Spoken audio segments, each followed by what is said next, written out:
warahmatullahi wabarakatuh.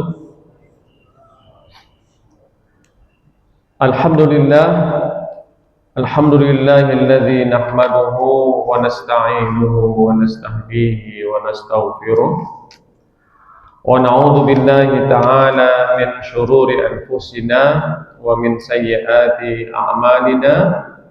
Innahu may yahdihillahu fala mudilla lahu wa may yudlilhu fala hadiya lahu. Asyhadu an la ilaha illallah wahdahu la syarika lahu wa asyhadu anna Muhammadan abduhu wa rasuluhu la nabiyya ba'dah. Allahumma fassalli wa sallim wa barik ala hadzal nabiyil karim nabiyyuna al-hadi Muhammad sallallahu alaihi wasallam wa ala alihi wa ashabihi wa man tabi'ahum bi ihsanin ila yaumiddin, amma ba'd. Fa ya ma'asyiral muslimin wal muslimat, jemaah subuh yang dimuliakan Allah Subhanahu wa taala. Pertama sekali mari kita panjatkan puja dan puji syukur kita kehadirat Allah Subhanahu wa taala dengan mengucapkan, dengan melafazkan alhamdulillahirabbil alamin. Bersyukur atas segala nikmat yang Allah berikan kepada kita, terutama sekali adalah mensyukuri nikmat iman, kemudian mensyukuri nikmat Islam, dan mensyukuri nikmat sehat walafiat yang masih Allah berikan kepada kita sampai subuh yang mulia ini. Kemudian salawat dan iringan salam kepada Nabi besar kita Muhammad sallallahu alaihi wasallam yang merupakan suri tauladan kita dalam kehidupan di dunia ini sebagai uswatun hasanah yang tentu kita mengharapkan syafaat beliau nantinya di hari akhirat. Amin ya rabbal alamin. Masyarul muslimin wal muslimat, jemaah subuh yang dimuliakan Allah, kita menyambung kajian tematik kita pada pagi hari ini, khususnya pembahasan tentang pendidikan Islam yang telah kita mulai beberapa pertemuan yang lalu, yang kita ambil dari surah Luqman, di mana Allah Subhanahu wa taala ingin mendidik kita, keluarga kita, seperti bagaimana Allah mendidik Luqman sebagai ayah, orang tua kepada anaknya. Sehingga apa yang telah Allah gambarkan dalam kisah pendidikan Luqman kepada anaknya, seperti itu juga lah bagaimana kita mendidik keluarga dan anak-anak kitanya. Pada pertemuan yang lalu, bagaimana Allah kisahkan bagaimana yang pertama sekali adalah bagaimana kita mendidik diri kita sendiri dengan menanamkan keimanan, keyakinan pada Allah Subhanahu wa taala. Menanamkan keimanan itu adalah pondasi, dan pondasi itu ibarat bangunan yang paling penting, yang paling pokok, asas. Bangunan setinggi apapun, sebesar apapun, kalau tidak kuat dan tidak kokoh pondasinya, maka akan sia-sia, tidak akan memberikan manfaat, justru memberikan mudarat kepada yang berada di dalamnya. Maka di sini Allah Subhanahu wa taala menanamkan kepada Luqman sebagai seorang ayah, pendidik, bagaimana ia menanamkan keimanan, akidah, keyakinan kepada anak-anaknya. Menjaga iman diantaranya apa? Dengan tidak ada kesyirikan, tidak mempersekutukan Allah Subhanahu wa taala. Allah tusyrik billah, jangan sekali-kali mempersekutukan Allah. Jangan sampai rusak iman kita dengan adanya kesyirikan, mengakui, mengimani adanya Rabb, Tuhan selain Allah Subhanahu wa taala. Mengapa? Karena kesyirikan itu, berlaku syirik, mempersekutukan Allah, itu adalah kezaliman. Inna syirka la zulmun azim, karena melaku syirik itu adalah perlakuan yang merupakan kezaliman yang besar. Nah, ini pentingnya dalam kita hidup sebagai individu, pribadi, atau dalam keluarga menanamkan keimanan. Maka ada namanya arkanul iman, rukun iman. Nah, itu kita perkuat, kita perkokoh. Ini sebagai dasar, landasan. Kemudian setelah menanamkan kepada masing-masing kita keimanan, keyakinan kepada Allah Subhanahu wa taala dan rukun iman yang lainnya, perlu yang namanya menampakkan iman itu seperti apa. Maka iman saja tidak cukup, tentu ada namanya pembuktian daripada iman tersebut. Kita beriman kepada Allah, maka Allah katakan, contohnya aqimus shalah, dirikanlah salat. Maka mendirikan salat itu bagian dari pembuktian iman kita kepada Allah Subhanahu wa taala. Apa yang Allah perintah kita kerjakan, apa yang Allah larang kita berusaha untuk meninggalkan. Itu namanya apa?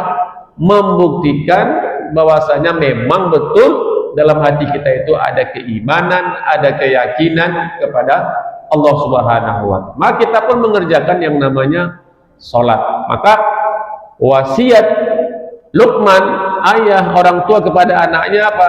Kerjakan salat. Ya? Ya bunayya aqimis shalah. Setelah tertanam keimanan yang bagus, yang kuat, yang kokoh, wahai anandaku, wahai anak-anakku, apa nasihat kita? Buktikan iman itu dengan apa? Ya bunayya aqimis shalah. Wahai anakku, wahai anandaku, wahai umatku, kata Rasulullah, aqimis shalah, dirikanlah salat. Maka salat itu adalah pembuktian yang nampak. Nah, ya kan? Yang nampak oleh siapa? Oleh kita sendiri, oleh orang tua, oleh siapapun, tetangga. Bukti kita beriman, kita mendirikan sholat. Ya bunayya aqimis sholah. Ya kan? Setelah itu apa? Wa'mur bil ma'ruf wanha 'anil munkar. Setelah kita mendirikan sholat, alhamdulillah, maka tak cukup. Maka ada juga pembuktiannya apa? Dengan beramar ma'ruf, mengajak kepada kebaikan, mengajak sholat, mengajak hal-hal yang baik, amal soleh, ya kan? Wanha 'anil munkar. Nah, kalau ketika ada kemungkaran, ada kemaksiatan, kita juga berusaha untuk mencegahnya, mengajak kepada kebaikan, mencegah dari kemungkaran. Nah, seperti itu. Baik untuk pribadi kita, keluarga kita, dan orang-orang yang ada di sekeliling kita. Maka dakwah Islam itu mendidik pribadi bagaimana menjadi pribadi yang soleh. Nah, itu yang baik. Soleh itu artinya baik. Kita dengan beriman, dengan beribadah, kita menjadi baik, itu namanya soleh. Tetapi pada masa yang sama, kita tidak boleh menjadi pribadi yang egois, yang hanya soleh sendiri, nggak boleh. Islam itu sasarannya adalah mensolehkan diri kita pribadi terlebih dahulu, dan pada masa yang sama harus mampu berusaha mensolehkan orang lain. Nah, mensolehkan pasangan kita, mensolehkan anak kita, mensolehkan tetangga kita, mensolehkan umat. Itu namanya Islam itu. Solihun li nafsihi wa solihun li ghairihi. Itu apa namanya? Karakter daripada dakwah Islam itu. Pada masa yang sama dia qu anfusakum wa ahlikum, ya kan?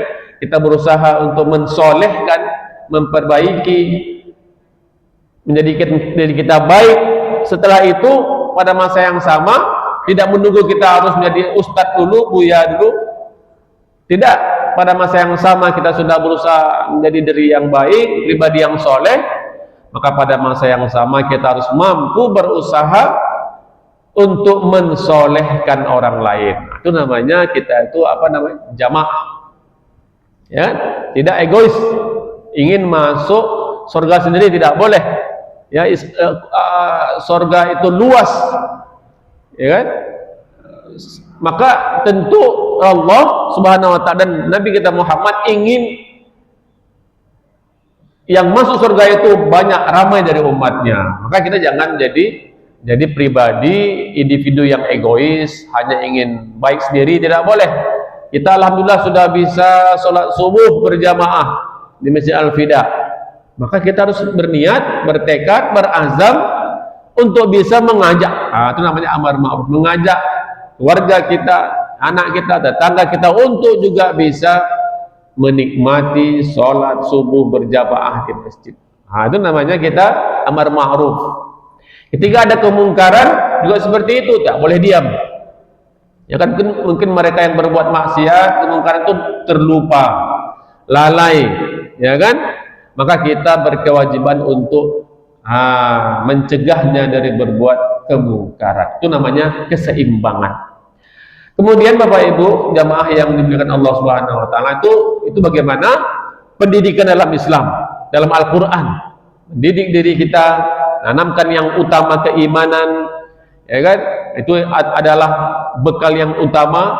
Kemudian kita wujudkan dalam bentuk amal ibadah, di antaranya lah ibadah sholat. Penting sholatnya tadi itu, karena sholat itu dari bahasa Arab bermakna as-silah. As-silah itu artinya terhubung, hubungan. Terhubung dengan sholat itu siapa? Kita sebagai makhluk dengan Allah sebagai Al-Khaliq. Itu maka kesempatan kita terhubung dengan pencipta kita itu ya pada waktu sholat itu. Kita mulai bertakbir Allahu Akbar, terhubung kita sebagai makhluk dengan Allah Subhanahu wa taala sebagai Al-Khaliq. Maka orang yang sholat, mendirikan sholat, menjaga sholat, maka tentu Allah akan sayang, peduli dengannya, karena hambanya ingat kepada sang penciptanya, ya kan? Hati beriman, ingat dengan Allah Subhanahu wa taala, maka diantaranya seperti yang kita sampaikan pada pertemuan yang lalu, dengan sholat tersebut hati kita menjadi tenang, pikiran menjadi lapang, ya kan? Itu diantaranya yang kita dapatkan dari ibadah sholat. Maka jangan kita anggap itu sia-sia. Maka Allah sebut dalam Al-Quran, alladzina amanu, dan orang-orang yang beriman, wa tatma'innu qulubuhum bi dzikrillah, maka hati mereka itu akan merasa tenang dengan selalu mengingat Allah. Terutama apa? Terutama ibadah sholat tadi. Kita sholat, maka dampak awal yang kita rasakan apa? Ketenangan hati, ketentraman jiwa. Maka Allah pertegas, ala bi dzikrillahi tatmainnul qulub. Hanya dengan selalu hati itu ingat kepada Allah dalam waktu sholatnya, mengajinya, berzikirnya, berdoanya, bermunajatnya, maka Allah berikan yang namanya itminanul qulub, tatmainnul qulub. Karena sekarang ini masa banyak orang yang hatinya gelisah, risau, banyak permasalahan, banyak problem. Maka sudah Allah berikan solusinya. Apa solusinya? Kita punya hati, tanamkan dalam hati itu keimanan, keyakinan, takwa, rasa takut kepada Allah Subhanahu wa taala. Terus setelah itu apa? Laksanakan perintah Allah. Di antaranya apa? Ibadah salat. Ya kan? Wa aqimis shalah. Wa aqimis sholata li dzikri, kata Allah dalam Al-Qur'an. Dan dirikanlah salat untuk mengingatku. Untuk mengingat Allah, mendapatkan ketenangan, di antaranya apa? Wa aqimis shalah. Ya, jadi tidak ada perintah Allah apapun bentuknya kecuali yang diperintahkan akan mendapat manfaat. Itu dia.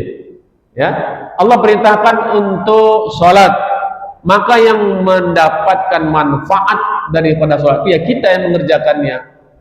Di antaranya apa?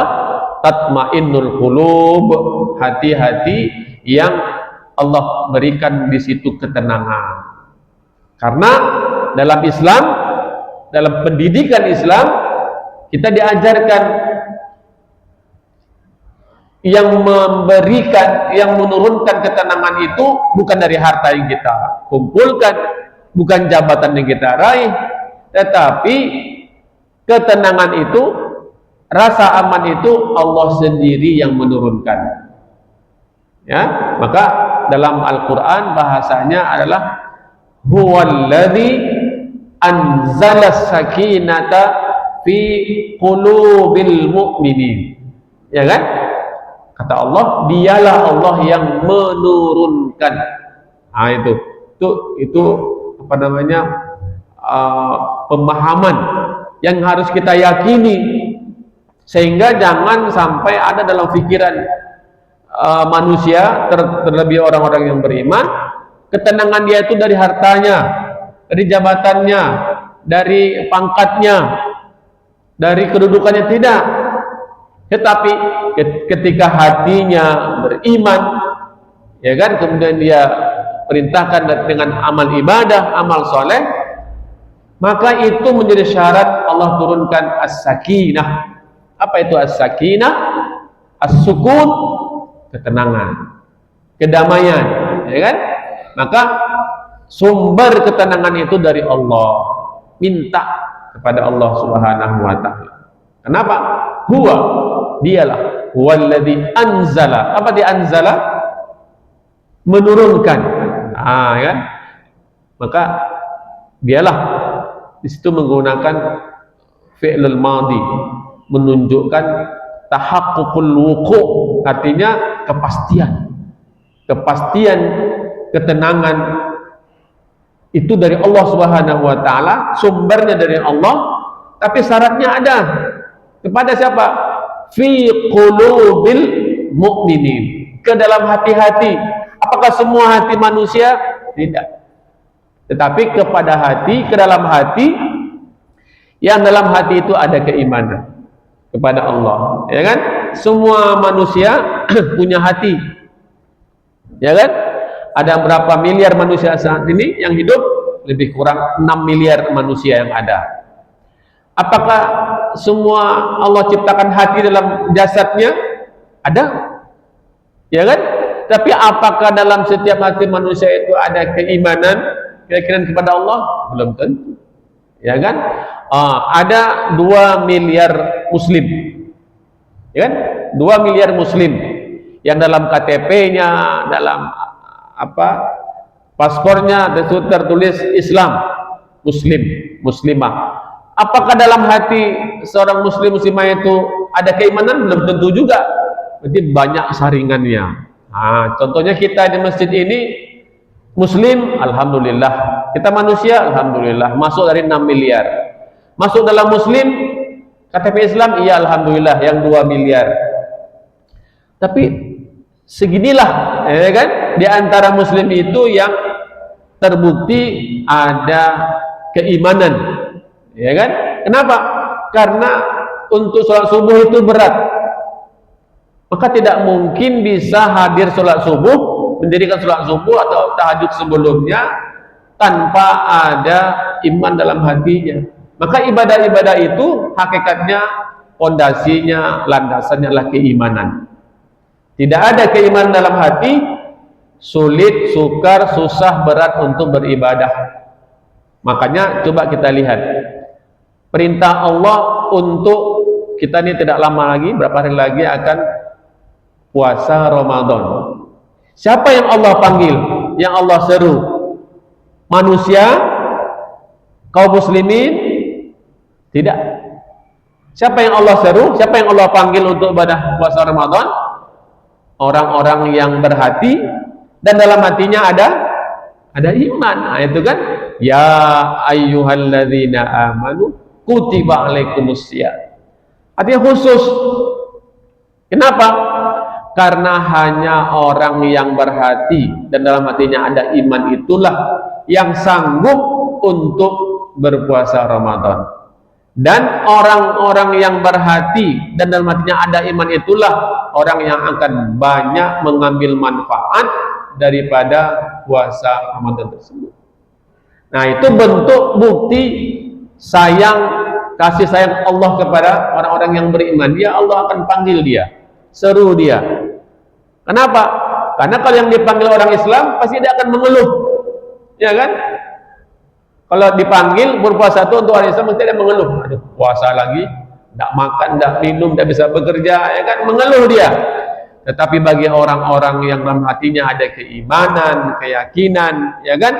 Maka ibadah-ibadah itu, puasa itu bukan beban, ya, bukan hanya sebatas kewajiban, tetapi kebutuhan. Nah, itu beda itu. Karena kita manusia ini, Bapak Ibu, ada dua unsur yang penting ini. Manusia ada dua unsur. Yang pertama ada namanya unsur jasmani, ya, atau jasadi, badani, fisik. Ini yang nampak ini jasadi ini. Kemudian ada dua, yang kedua itu apa? Setelah jasmani, rohani, ruhi, dalaman. Ada dua kita ini. Yang pertama jasmani, badani, jasadi, ini kita tidak jauh berbeda dengan makhluk yang lain, seperti kambing, kerbau, sapi. Jasad, ya kan? Yang jasad ini membutuhkan makanan, ya kan? Minum. Maka kita makan, minum, istirahat, tidur, olahraga. Sama juga seperti itu kerbau. Kerbau juga makan, minum, berkubang, ya kan? Nah, seperti itulah. Itu namanya asupan kebutuhan jasmani. Tak jauh berbeda. Terkadang binatang itu, hewan itu, kerbau itu, sapi justru lebih bermanfaat dia kalau dilihat dari aspek jasmaninya, jasadinya. Kerbau umpamanya kan, dia makan, dia minum, dia besar, dia gemuk. Kalau sudah mati, disembelih, ada nggak manfaatnya? Bisa dimakan, dikonsumsi, bikin rendang dan semacamnya.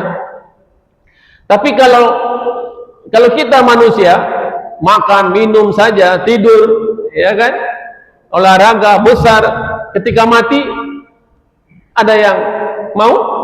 Tidak ada. Justru orang lain akan cepat-cepat bersegera untuk apa? Menyelenggarakan jenazahnya, untuk dikuburkan, dikembalikan kepada tanah asalnya. Nah, seperti itu. Itu kalau dilihat dari unsur jasmaninya saja. Maka kita tidak hanya jasmani, tidak hanya mencukupkan kebutuhan makan, minum, tidur, olahraga, ya kan? Tambah lagi ibu-ibu skincare-nya macam-macam. Maka itu kan untuk fisik semua itu. Kita yang lebih utama itu adalah unsur rohani, ruhi, jiwa. Tentu ini juga ada asupannya, ada makanannya, ada kebutuhannya. Maka itulah Allah turunkan amal ibadah, ya kan? Menanamkan keimanan, buktikan dengan amal ibadah, sholat, puasa kita, sedekah kita, infak kita, dan lain-lainnya itu namanya yang kita kerjakan mencukupkan kebutuhan rohani. Maka manusia itu dua unsur, jasmani kita, iya, kita cukupkan kebutuhannya, tetapi yang lebih utama apa? Mencukupkan kebutuhan rohani. Maka kita kuatkan iman, dan kita laksanakan perintah Allah, ibadah sholat kita jaga, kita tingkatkan kualitas ibadah sholat kita. Datang Ramadan, puasa itu pun juga pada hakikatnya kebutuhan. Dua, ya kan? Dua sekaligus itu. Kebutuhan jasmani iya, kebutuhan rohani apalagi. Maka sekarang di barat sana para ilmuwan, ahli kesehatan, ahli medis, seperti yang sudah kita baca, yang kita dengar videonya, ternyata mereka orang-orang kafir di sana yang tak beriman kepada Al-Quran, kepada Allah, dia lihat mengapa ini setiap tahun ada umat manusia, kaum muslimin khususnya, melaksanakan ibadah puasa selama 30 hari berturut-turut. Ada apa ini? Mereka penasaran, mereka kaji dari aspek kesehatan. Oh, ternyata untuk jasmaninya sangat luar biasa. memberikan kesehatan yang luar biasa, memberikan daya imun yang tinggi, ya. Sebulan itu sudah dikaji oleh mereka manfaat daripada puasa 30 hari berturut-turut, ya. Bukan hanya 1 hari Senin Kamis, tidak. Selama setahun perlu ada 30 hari, ternyata sudah dikaji manfaatnya. Itu manfaat kebutuhan jasmani. Maka orang-orang yang berpuasa itu sehat pada aspek kajian kesehatannya, jasmaninya. Sementara untuk rohaninya juga seperti itu. Maka dengan datangnya Ramadan ini, khususnya bagi kita kaum muslimin dan lebih khusus lagi orang-orang yang beriman, itu manfaat kesempatan, peluang bagi kita untuk lebih banyak berbekal untuk mencukupkan yang namanya kebutuhan rohani kita. Maka nanti dari puasa itu sama seperti sholat, dia akan mengajarkan yang namanya kesabaran diantaranya. Apa makna as-saum, as-siyam? Maknanya adalah al-imsak. Apa makna al-imsak? Menahan. Ya kan? Nah, kita sebagai manusia, orang tua, ya kan, atau siapapun kita perlu yang namanya al-imsak itu, kemampuan untuk menahan diri, tidak hanya menahan makan, minum, hawa nafsu, tapi menahan apa saja. Maka melalui Ramadan ini, ulama kita menyebut ibarat madrasah, ibarat sekolah, kampus yang mengajarkan kesabaran, yang mengajarkan bagaimana kita bisa mampu untuk menahan, ya kan? Tidak hanya menahan makan minum, tapi menahan hal-hal yang buruk. Selama ini mungkin kita biasa marah, emosi, tak terkendali, maka melalui Ramadan ini kita dididik untuk al-imsak. Apa itu al-imsak? Menahan, ya. Mulai kita imsak pada sebelum subuh itu kan kita bersabar untuk menahan, tidak makan, tidak minum, tidak hal-hal yang membatalkan puasa. Bersabar untuk dalam ketaatan kepada Allah Subhanahu wa taala. Kemudian menahan itu sampai pada saat kita baru diperbolehkan untuk berbuka pada waktu maghrib. Itu kan pengajaran yang sangat luar biasa, dididik, ya kan? Taat atau disiplin, sebagaimana juga sholat yang kita sampaikan pada pertemuan yang lalu, mendidik untuk disiplin. Tidak boleh kita sholat subuh suka-suka kita, waktunya tidak boleh, ada waktunya, ya kan? Inna sholata, kata Allah, inna sholata kanat 'alal mu'minina kitaban mawquta. Sesungguhnya, kata Allah, sholat itu bagi orang-orang yang beriman ada waktu-waktunya. Jadi kita harus bersabar menunggu subuh itu. Saya sudah bangun jam 2 malam, saya mau subuh, tak boleh. Sabar, ya, tahan. Walaupun untuk melaksanakan kewajiban sholat subuh, karena waktu subuh ya pada waktu subuh. Saya mau percepat sholat zuhur pada jam 9, tak boleh. Kita diajarkan untuk disiplin, ya kan? Menunggu sampai jam 12 lewat berapa sekarang? 30 menit. Nah, itu namanya sholat mengajarkan kesabaran, disiplin. Seperti juga dengan puasa. Maka puasa itu Ramadan ini yang akan datang betul-betul kalau kita dasar dengan keimanan, perhitungan, kata Rasulullah, maka akan memberikan manfaat yang luar biasa. Imanan wahtisaban, penuh dengan keimanan, keyakinan, keikhlasan, ketundukan kepada Allah Subhanahu wa taala, penuh perhitungan, maka dari madrasah Ramadan ini akan menghasilkan pribadi-pribadi yang terdidik, dirinya, keluarganya, ya. Jangan sampai hanya kita ini menurut para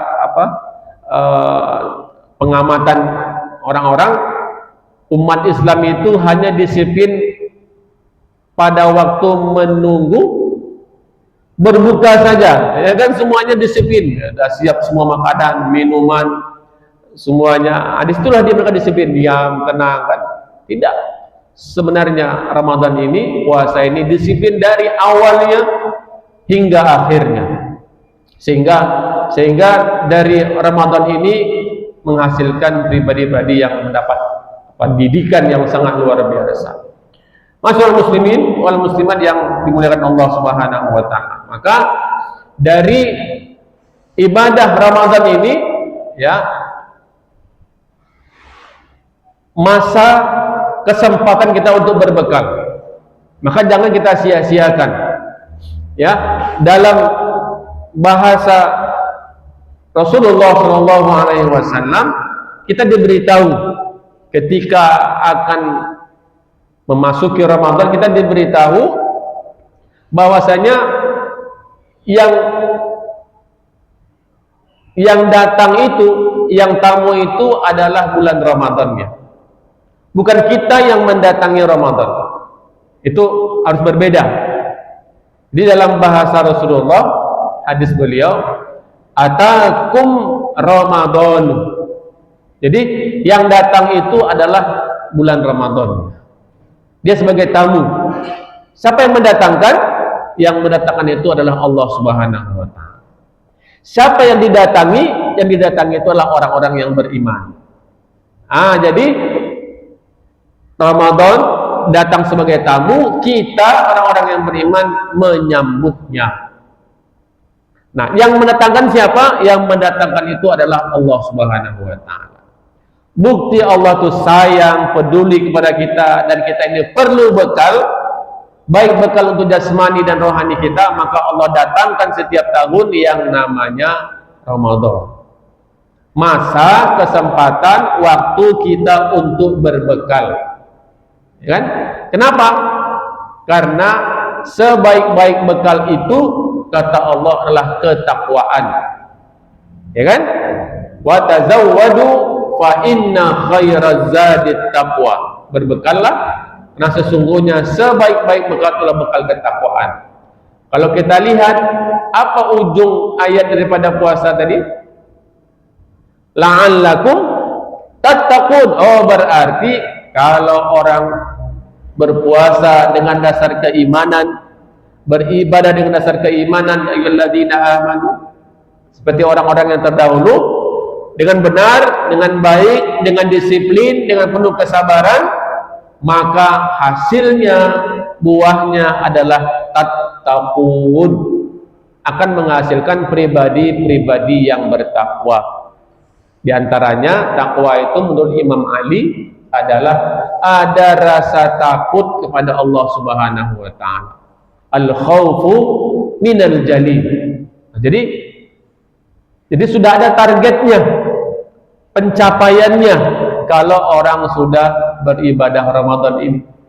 Puasa pada siang harinya, ibadah-ibadah pada malam harinya, dia baca Quran. Oh, ternyata itu semua dengan dasar keimanan Allah sampaikan ia untuk mendapatkan bekal, sebaik-baik bekal, apa itu? Tattaqun, ya, pribadi yang bertakwa. Subhanallah. Jadi seperti itu telitinya, detailnya Al-Quran, terutama dalam masalah pendidikan secara Islam, secara Al-Quran, ya. Tanamkan keimanan, buktikan dengan amal ibadah, sholat kita kerjakan, ya kan, berpuasa. Ini satu lagi ini, Ramadan ini sangat identik dengan yang namanya Al-Quran. Maka selama Ramadan ini jangan sia-siakan. Puasa kita kerjakan, tapi kita isi juga dengan membaca Al-Quran. Kita harus punya target. Kenapa? Kata Allah dalam Al-Quran, syahru Ramadhanalladzi unzila fihil Quran. Jadi sangat erat kaitannya antara Ramadan, puasa Ramadan dengan yang namanya Al-Quran. Jadi selama 30 hari nanti kita harus punya target. Selain puasa pada siang harinya, siang dan malam kita juga baca Al-Quran, ya, khatamkan Al-Quran. Dulu saya waktu mahasiswa S1 mungkin belum banyak masalah, belum banyak tanggung jawab, gitu kan. Itu sampai 5, 6, 7 kali bisa khatam Al-Quran. belum banyak masalah, belum banyak tanggung jawab. Sekarang tahun kemarin sanggup 2 kali saja khatam Quran, ya kan? Karena apa? Karena kita tahu ini bulan yang mulia, Ramadan Karim, ya, bulan yang mulia. Allah yang mendatangkannya, Allah yang mulia, Allah Karim. Maka Allah ingin mendidik kita untuk menjadi pribadi yang mulia dengan apa? Dengan puasa kita dan juga dengan ibadah-ibadah kita, dengan juga bacaan Al-Quran kita. Di masjid ini alhamdulillah banyak mushaf. Yang belum punya mushaf, beli mushaf. Ya, jangan beli Al-Quran, tapi beli mushaf.